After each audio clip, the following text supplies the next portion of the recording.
Good afternoon, guys, and welcome to the show. This is Recovery Channel Podcast. My name is Dr. Rob Kelly. I'm the Addiction Doctor, along with my co-host, Jennifer Lovely. Hope you're having a fantastic day, guys. How are we doing, Jen? Doing really well. How are you? Oh, awesome. Good. Awesome. Especially now I've heard, what was it talking about? It's Crystal something? I can't remember now. It's just a long time ago. Oh, me and Jen have some great conversations off air. We're gonna put out the X-rated version one day. Just the snippets from it. It'll probably have about 1 million views. It's awesome. We get up to some bad stuff, guys. Welcome to this. Sorry. Yeah, I was thinking, what the hell are they talking about? So, guys, welcome on Facebook and welcome on YouTube Live. You lucky people, you get to see us live, and we're going to go up to so many podcasts either later today or tomorrow. So stay tuned, guys. Also, we have Paige Roberts on the show today.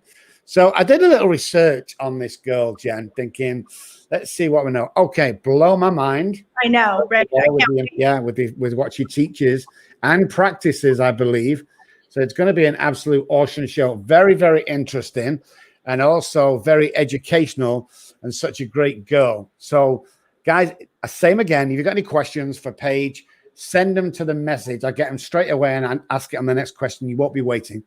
So, yeah, Paige Roberts on the show just after this, guys.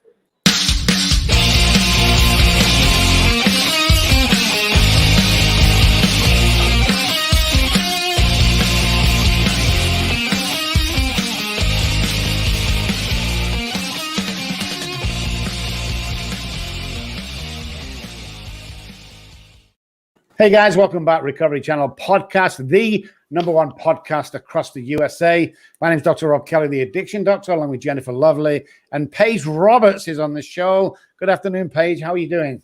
Oh, I'm great. Good. So nice to meet you. So I'm super fascinated by so many aspects of what you do in the world. And it's so nice to have a fellow Washingtonian on here. Yeah. So talk to me. Well, first of all, you said some interesting things in the green room, if you will. You were talking about constantly finding habitual resourcing. I come from the world of it's called cravings, and you're an addict or you're an alcoholic, and it's very to the point. So I was a little fascinated with habitual resourcing. Can you talk to me about that? Yeah, so basically we use substances to soothe us, to combat the cortisol stress hormone that we produce just daily, unconsciously, from all of the environmental stressors and then from the stressors that we're consciously aware of. So when we talk about habitual resourcing and combating that cortisol, we're talking about utilizing substances that promote a dopamine rush or an endorphin rush. So if we start looking at ourselves not as much as like a failure when it comes to like, oh, I succumbed to the craving, I couldn't take it anymore, I'm weak, or something of that nature. When we take that away, a lot of the stigma goes away, and we look at it more, neurophysiologically. So that's more of, I guess, how I frame habitual resourcing behavior. And obviously that can be drugs, alcohol, food, sex, anything that causes that dopamine rush. So that's the language. Yeah, I like it. Yeah, me too. Talk to me about brain spotting. Oh boy. Yeah. So brain spotting. Let's jump right into it. So brain spotting was a type of therapeutic technique that I had found to assist me in recovering from post-concussion syndrome when I was 23. And at the time it was, I'd just gotten out of undergrad and had made some really poor decisions, and kind of this lost identity within and around being a past athlete, and then having that taken away when I graduated from college and was working with a hockey team, and was just going through a lot of transition. And I'd started drinking, kind of binge drinking, which was really common for athletes and for college students. And I was also smoking marijuana to sleep, and had kind of a co-occurring eating disorder that had started in high school when it came to being an endurance and distance athlete. There was this whole false understanding within and around the skinnier you were, the faster you'd run. So I had all of those things happening, and I had really just decided that I didn't want to get a master's in exercise phys at the time because I was working at a hospital and was enduring a lot of secondary trauma, which I didn't even know what that was at the time, but I knew that it was really difficult to work nights at the hospital. I was an EKG technician telemetry monitor, and that was kind of within getting the master's in exercise phys. And so I knew there were so many things not right. I'd gotten a couple of DUIs in a month when it came to working with this hockey team, and even crashed my car, had post-concussion syndrome, had post-concussion syndrome even earlier at 18 when my swim team school bus wrecked. So I had all these issues going on, and I was like, okay, things aren't right. I went and talked to a couple psychotherapists, and they'd sit there and be like, well, you know what you're doing wrong. You got it all figured out, yeah, it sounds like, substances are a problem in your life, but there was really no like true explanation as to why I was feeling the way that I was feeling. And so I decided to go back up to the mountains in Colorado. I was from Colorado, and that's where I was at the time, and went back to a sports psych that I'd had in high school, and he'd shown me brain spotting. I was like, hey, this can really help you. And I was like, okay, whatever, more information is better than no information when you go and see someone for help. And so he'd given me Dr. David Grant's PhD study that was about a figure skater who had a block in her triple axel loop. It was a specific skill on the ice. And so I started reading about it, and it was talking about how, we really hold on to trauma. We encapsulate it in our fascia, in our nervous system. And that was Dr. Robert Scar's work, and who had endorsed David Grant. He was an MD neurologist in Boulder, Colorado. And it really talked about how you had to reprocess these things, and you had to reprocess these things in a desirable condition for your brain and body to make the changes, so that you weren't, one, re-traumatizing yourself when you're going back through these things, and also so that your nervous system could actually release the traumatic experience. So tried the brain spotting, which included listening to bilateral sound, which is the hypnotherapy aspect, the EMDR aspect of the eye movement reprocessing desensitization. You're manipulating the visual path, either covering one eye or having some vergence of the practitioner utilizing a pointer. So you follow this pointer with your eyes, and it's really tapping into the brainstem and the limbic center of the brain. And then there's the focused mindfulness aspect of it. So he had me going back through both of the, swim team bus wreck, the car accident, and any other negative experiences I had experienced up until then. I was 23, but I'd had quite a few. So the focused mindfulness of going through that story and being curious with it, and allowing for any emotions that were stuffed and frozen in the time to come up and be fully processed. And then also there's an aspect of somatic experience. And so that's Dr. Peter Levine's work. And so that's accessing the body where we're feeling this emotion, or even just the topic, what sensation occurs in the body. Some individuals never actually feel, but they'll have the urgency to want to get up and run or something, that flight aspect of when they're going back through trauma. So I healed.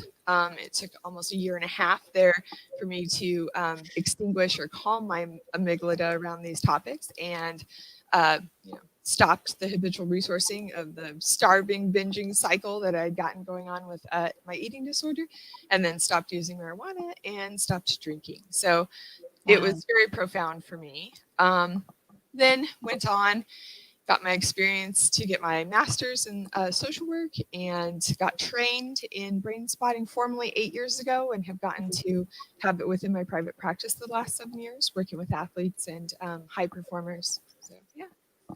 Yeah, it's just so fascinating. One of the things that I'm a yoga teacher as well as a Pilates teacher, but spent a great amount of time with the yoga tune-up philosophy, if you know the therapy balls and the Corgis balls, and spent a great amount of time doing fascia work, releasing the fascia, as well as the vagal nerve. So can you talk to how the vagus nerve actually interacts with not only our emotions, nervous system, and trauma? Yeah, so the vagus nerve is basically our boss nerve within our nervous system. And so it's very, it's actually kind of a fragile nerve in a way that it loses its tone very easily. So the vagal nerve, if we go through a traumatic experience, it will immediately shut down communication throughout the body.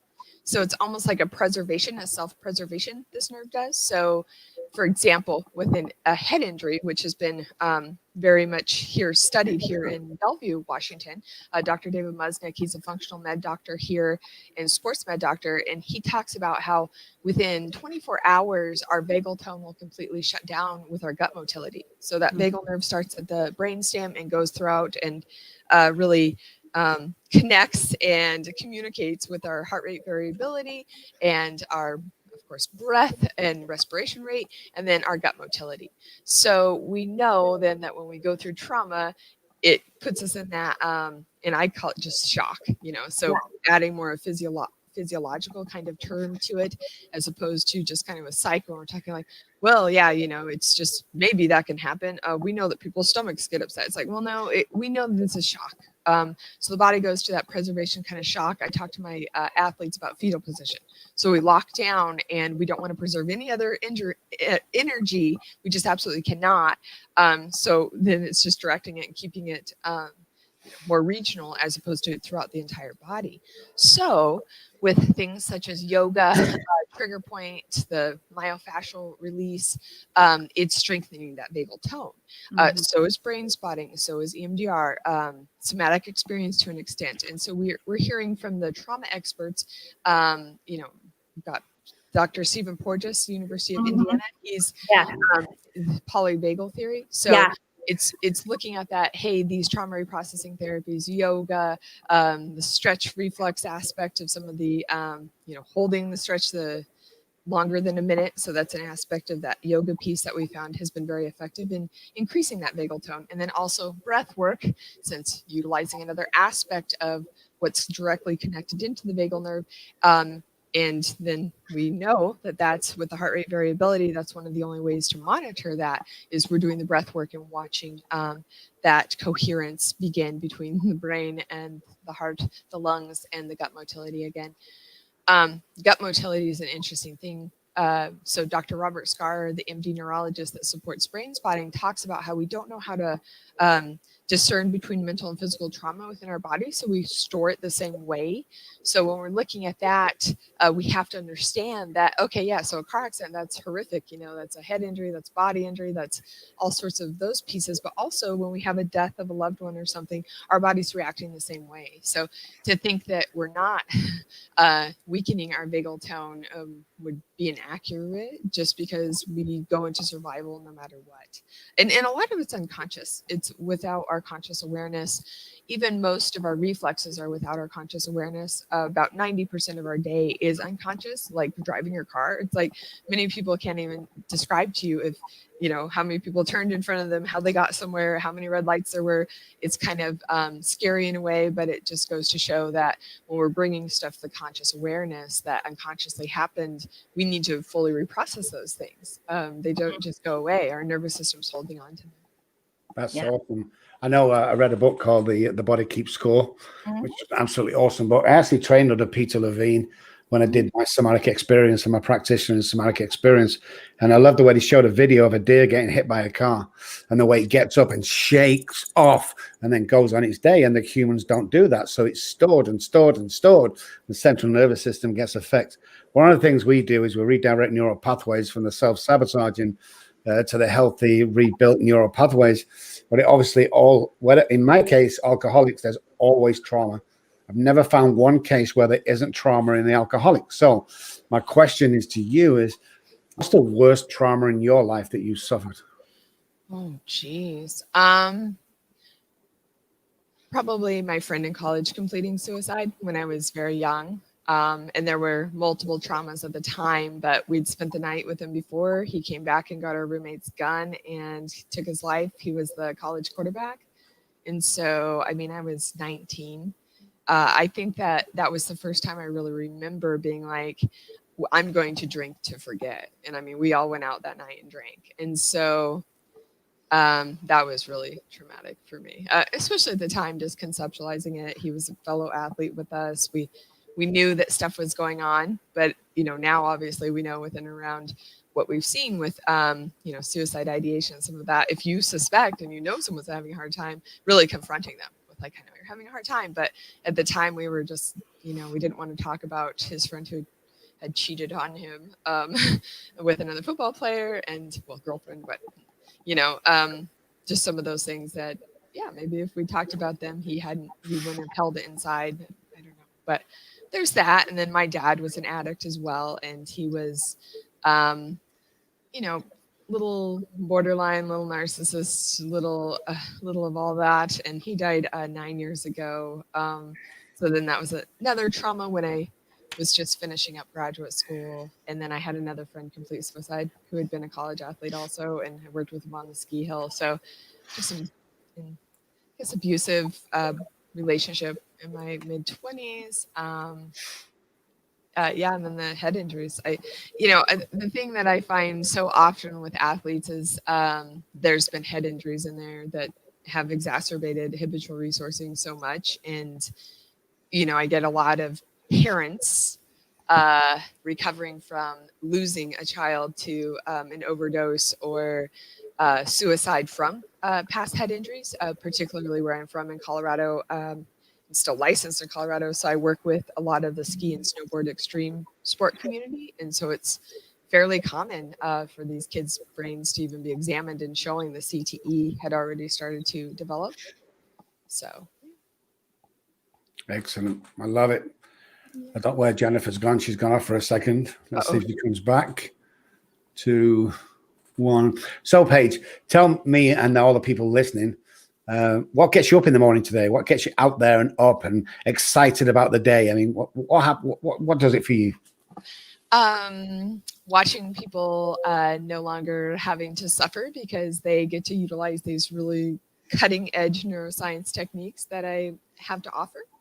I think that often, you'll get that kind of rush when someone, as weird as this sounds, I guess, I don't know, probably not to another healer, but I'll have these young athletes sit there and tell me like, yeah, I was suicidal, or I had this impending doom going on in my life, but now that I've done a few sessions here, I'm feeling great.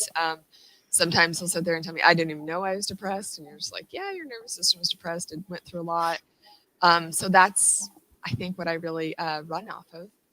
And then just science in general. It's like, I really love all this cool stuff. I use other cutting edge techniques in my practice. So it's pretty. And it seems like some of these techniques, like somatic experience, has been around for so long, and yet only the last, I'd say, 5 or 6 years, especially with me, I went into a place who specializes in trauma in Phoenix or Arizona somewhere because I was suffering from PTSD. And the Meadows was the place, and they sorted me out. It was Peter Levine's place. So when I went through that, it was such an eye opener to me, and I'd never heard of anything like this. And I'd been a doctor for so many years, specializing in addiction, but not really looking at trauma. And after I come out of it, I'm like, oh my God! First of all, why didn't you know about this? And secondly, I need to go back and train. And that's exactly what I did. Guys, Paige Roberts is on the show. This is Recovery Channel Podcast. We'll be right back after this commercial break.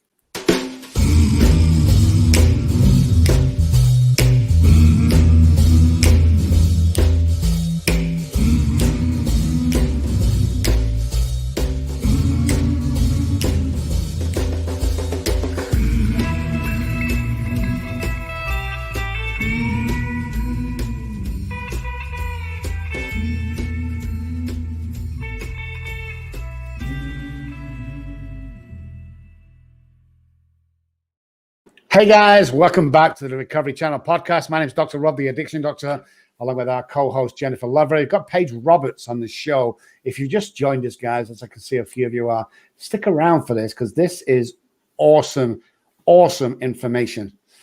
Jennifer, over to you. Yeah, thanks for that. Sorry, my computer died, so here I am back on here. I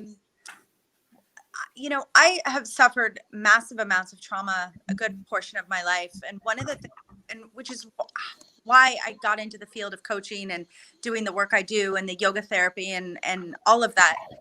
And the thing that I'm so fascinated with is that I actually really have the sense that all humans have some form of trauma, and their body is in constantly reacting to that trauma, even if they don't even realize it. And that once we get into the trauma, that we can actually live fulfilling lives out there in the world.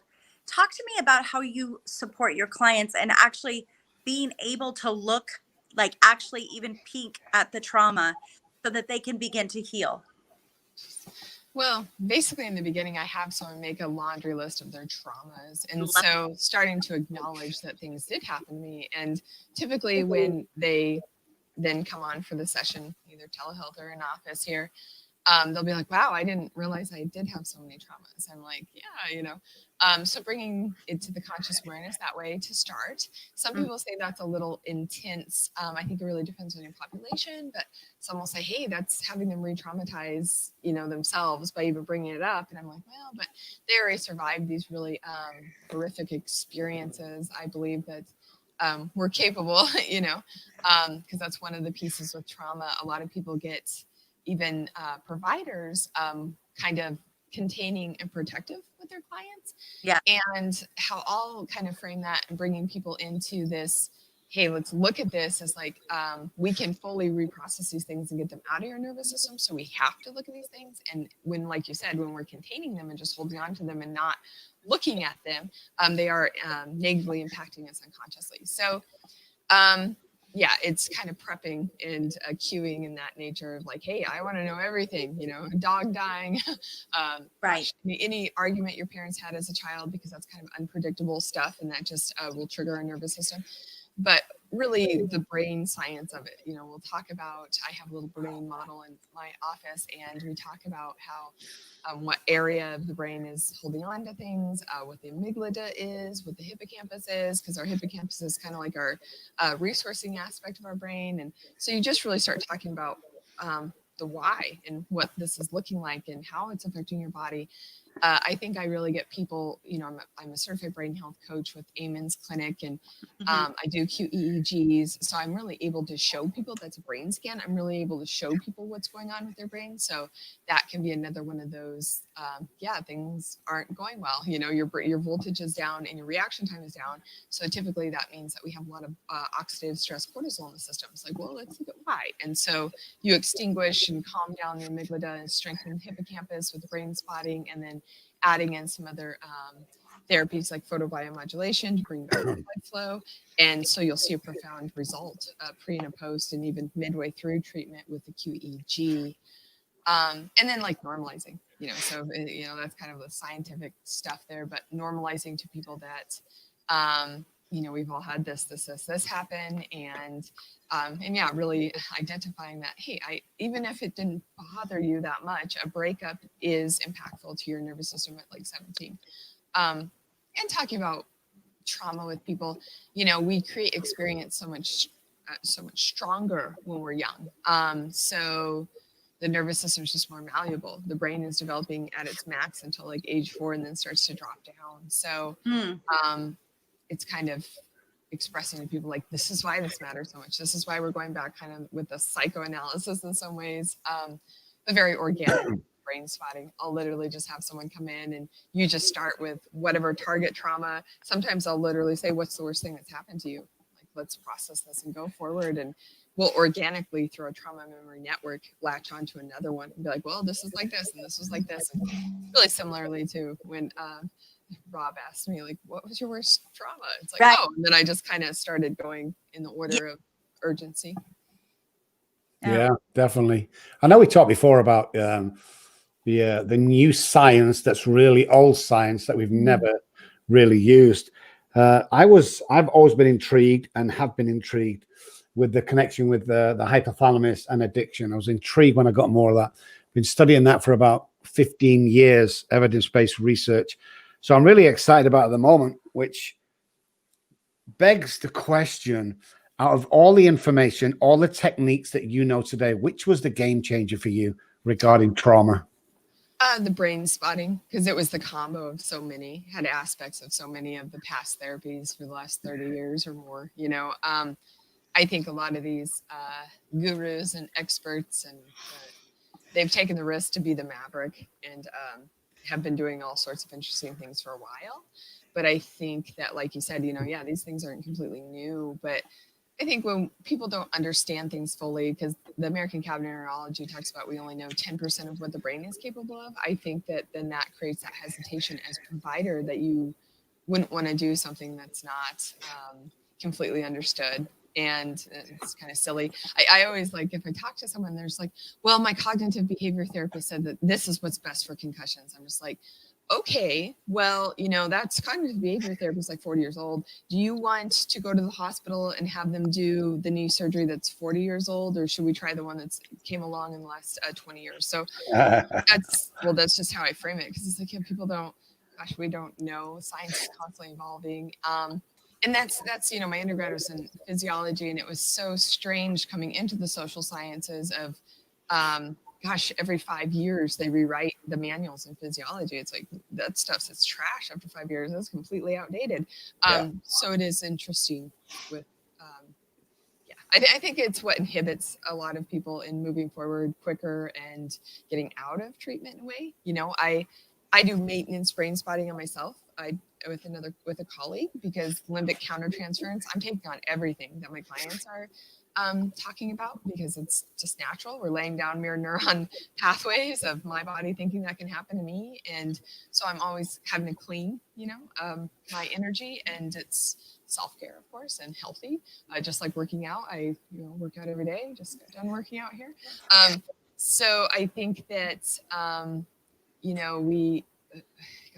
sitting in psychoanalysis, twice a week for 30 years of your life and never actually making any progress. I don't know. There's just some weird stuff anymore with, not latching onto the newer stuff. And Excellent. Paige, do you do, I thought that I saw that you do an integration of medicine in terms of. So I'm getting my PhD, finished the coursework at this point in time. It's PhD doctorate in integrative medicine. So it's really combining the two, the health science around like nutrition and exercise, and the psych interventions of the brain spotting. So I'm working on my thesis, getting it set up right now. And basically it will be working with a sports team, and we will scan their brain to see what voltage they're at and reaction time, because I see both of those get positively impacted from brain spotting, and then doing the brain spotting in a group dynamic with the athletes, because it's just easier for athletes to work in a group like that instead of the one-on-one. So that's what the study is in. But again, it's really integrating. I'm pretty much a stickler, I think, when it comes to healthy food and exercise. I don't know if there's a way that we can be completely healthy without the two. And you'll hear there's a big kind of divide and debate kind of going on anymore with some of that in the psych world. And that's why I leaned more towards and wanted to do the PhD in integrated medicine, because I truly believe in Dr. Daniel Amen's work and Dr. Mark Hyman and some of the functional docs with food that's inflaming, the Monsanto Roundup wiping out our gut microbiome, and then that causing inflammation in the brain. And so I'm seeing these things too. So I still have to fit in that box, and not as much in the eating disorder recovery kind of space of some of that's not accepted yet. So I'm way more with the functional integrative, with the holistic health anyways. So. I think that's the best way forward. I mean, I've been to counselors in my life, because I obviously need someone to talk to, dealing with it on a daily basis. I keep taking pieces of people away with me. And I found that when I first started to seek out these people, they're working off 1940s, 1950s workbooks. And I think it's brave, to go out and research and be trained and educated in the new neuroscience, the brain science, because I think that's where the future is. I know that we here at Rob Keller Recovery Group we're seeing improvements within weeks rather than months. But a lot of people are scared to come out of the old teachings and into the new. Why do you think that is? I mean, it's baffling. So I went to a law and ethics training here in Washington last summer, and there were 2 University of Washington psychology professors in that, because you have to do law and ethics here annually for your license. And I was talking to them about what I did, and they were just like, well, that's peer reviewed, that's not okay. And well, do you do that, or just coaching? You have your license and you do that? I'm like, it was a little much, and I didn't and I had to sit in it for a moment and seem like, why is this professor getting triggered by what I'm talking about, about what I say I do with people? It has nothing to do with that person. So I don't know if I can truly answer that aside from it just seems safe. Like it's so strange to me. The second part to that question, sorry to jump in, Jen, is I know literally thousands of professionals that are PhD, masters, counseling, and doctors who've stepped away from the licensing procedure because they are, and that's one of the reasons why we do what we do here, is one, because to teach or practice anything else is seeing out the box, and secondly, we can cross state lines. I don't have to stick to Texas. So that's one of the reasons I am a licensed doctor and a psychologist, but also a coach, because I just think that they're just, I don't know, there's so many people stepping away. It's like I know when I was practicing pure psychology with the state of Texas, I would get complaint after complaint after complaint, not of the patient, but of friends or parents going, well, no, you shouldn't be saying this. And I often curse at the disease. That's why they call me the Gordon Ramsay of the addiction world, because it's out of the box education and out of the box training and procedures that gets the disease to raise the ugly head. And yet people used to complain about me. So I know it constricted me so much that I was kind of disgusted with the board as far as I was concerned, because even though I had certificates and licensing in other areas, they wouldn't accept it. They just said, nope, you can't do that, and you can't do this, and you can't do that. And it was so much tight restraints that in the end, 5 or 6 years ago, I just walked away from the industry and thought, no, people are damaging patients because we found out so much in the last 10 years that we're just not using, and it's so effective. I mean, the SE for me was mind-blowing, Paige. It was just like, where has this been? Why isn't every counselor and therapist teaching this? Instead of the old stuff that, I just couldn't believe it. I went on a rampage after that. I came back in the industry and I was like, no, this is the way to do it, guys. This is the only way we're going to get good results. Absolutely awesome. Paige, I'm really curious. I took my son, my kids have been to 16 different rehabs as, addicted to heroin. And I took my youngest to the Amen Clinic, and it didn't work. I don't know why it didn't work. I suspect because he kept, but I would love to just talk to you about that. The thing, I like the Amen Clinic. I'm a block from them here. So the thing about it that I found is that it is still very nutrition, supplements, medication heavy. They don't do a lot of psychotherapy. I mean, they literally just sent out a newsletter a couple days ago saying how, well, you can sit there and write out your traumas and do all these, like trauma reprocessing on your own alone. I'm like, what's going on here? Yeah. I think that a lot of his stuff is kind of, like read this book. This is this, if we can scan the brain, it looks like this. But I've had many clients also that didn't get any relief from his process as well. And so they are coming to me like I'm way last ditch resort kind of treatment here. Well, just, especially chronic illness. I get a lot of interesting chronic illness, and it's like, oh my gosh, we have to go back and reprocess all the stuff that was happening at the time that the autoimmune disorder took hold. So that's easy, it's pretty clearable with some of that. But nonetheless, I find that he just doesn't have enough because they don't have counselors in there. And I'll only occasionally get a TBI kind of thing because we have Chopek here who's did the concussion rescue book. But he's only got a chapter in there on the LED light therapy too. And it's like, oh my gosh, I've had people completely turn around from having a stroke or something with the light therapy. So I find that they need more intensive psychotherapy. I don't find that they require a lot of that. It's truly the nutrition stuff. And it's like, man, you cannot reprocess a traumatic memory by eating clean. That's not going to happen. Some of the best treatment recovery for teens and young adults is Steve Sawyer. He's got New Vision Wilderness, and he's a brain spotting consultant and trainer within our group, and he's had amazing results. But again, it's the at-risk youth kind of like out in the forest. He's got multiple locations, but Yeah, but he's using the trauma reprocessing. So yeah. What always surprises me is we are the last stop that they get to. By the time people reach me, I mean, the highest was 2.9 million that they spent on the child. And I think the least was like $80,000 that they'd spent. And then, because if you haven't been in treatment, we tell you to go away and go into treatment if that's what mom and dad want. I don't know how sticking somebody isolated in a 30-day treatment center, teach them about relapse prevention, you know, and then stick them back out in the world, things are going to work. I've no idea how that works. Probably why there's only a 3% success rate with them. But we're always the last people on the stop. And it amazes me. It's like after we finish with them a 90-day period, the parents are absolutely shocked at what we do.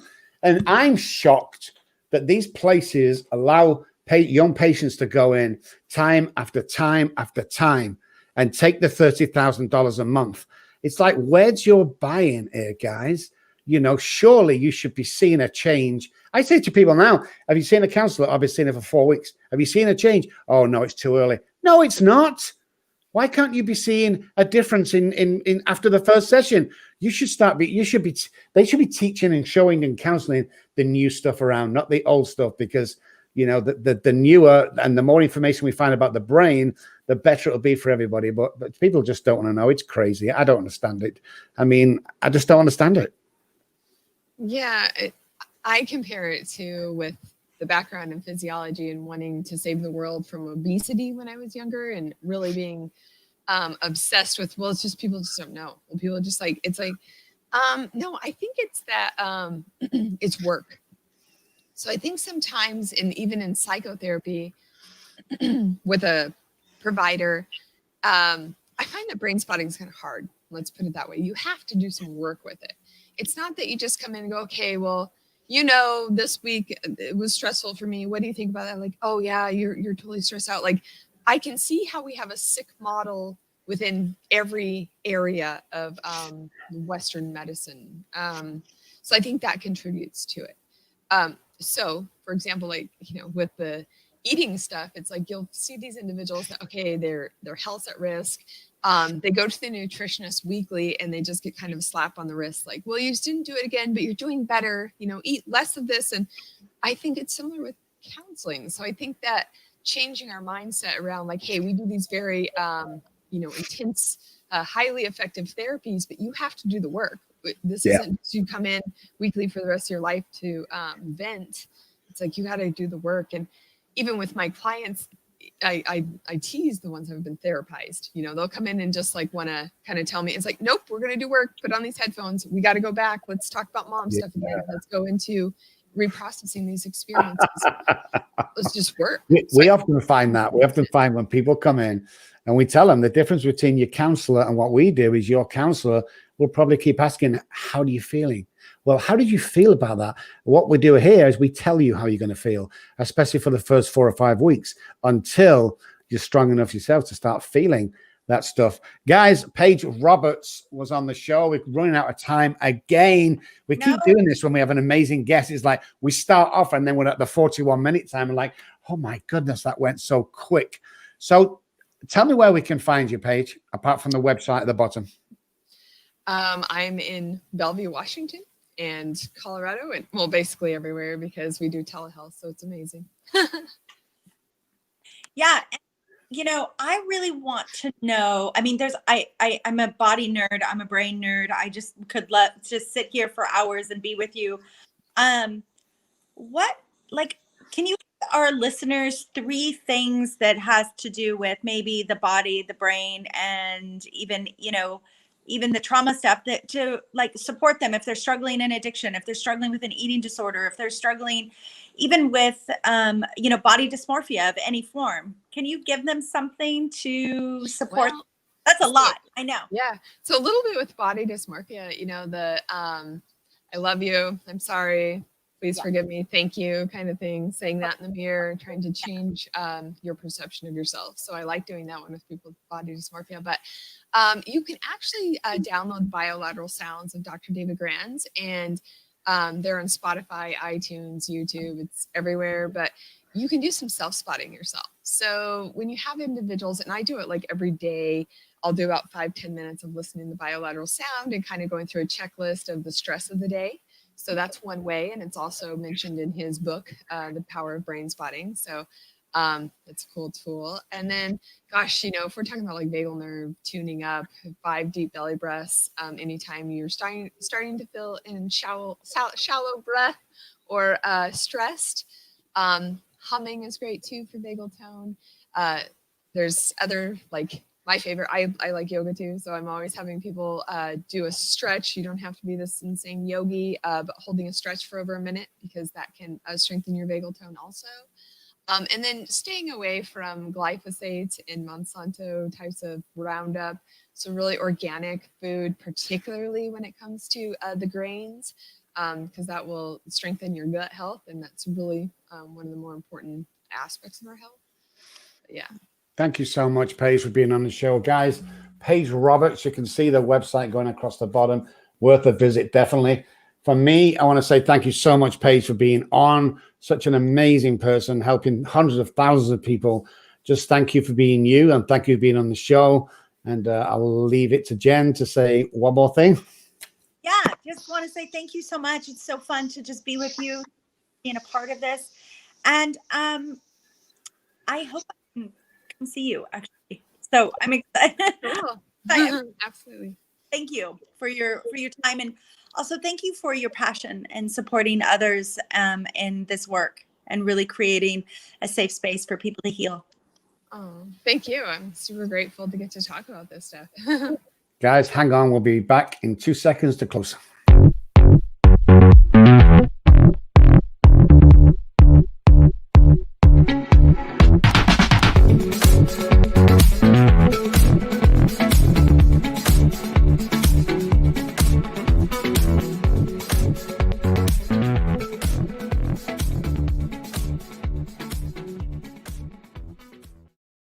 Welcome back, guys. This is Recovery Channel Podcast.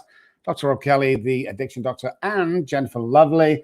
That was a good show, Jenny. I enjoyed that. The neuroscience. I love all that stuff. Oh my God. That woman is amazing. And I just so enjoyed the conversation. I could spend hours talking about the brain and the body and how it's all interconnected. And the thing is, like, we must, as a society, really begin to understand that our eyelashes are connected to everything, and that it all matters, right? It all matters. It's not a separate thing. We have to begin to work with our bodies, our brains, our minds, our hearts from a holistic place. So it was a powerful conversation. I think that's definitely the way to go. The further we can get from the pharmaceutical companies, the better for me. And the further we get into understanding our bodies and what they do and how much effect we can actually have, even just doing stuff ourselves, is unbelievable. Yeah, there's out there. Awesome. Guys, thank you for joining us. Thank you for watching the 2 episodes. We'll be back again during the week. I want to thank you so much for being with us. And don't forget to hop onto the social medias, Dr. Rob Kelly for me and Jennifer Lovely. You'll find us on Facebook. You'll find us on all the media channels. But for me, guys, I want to say thank you so much, and we'll see you real soon. Bye, guys.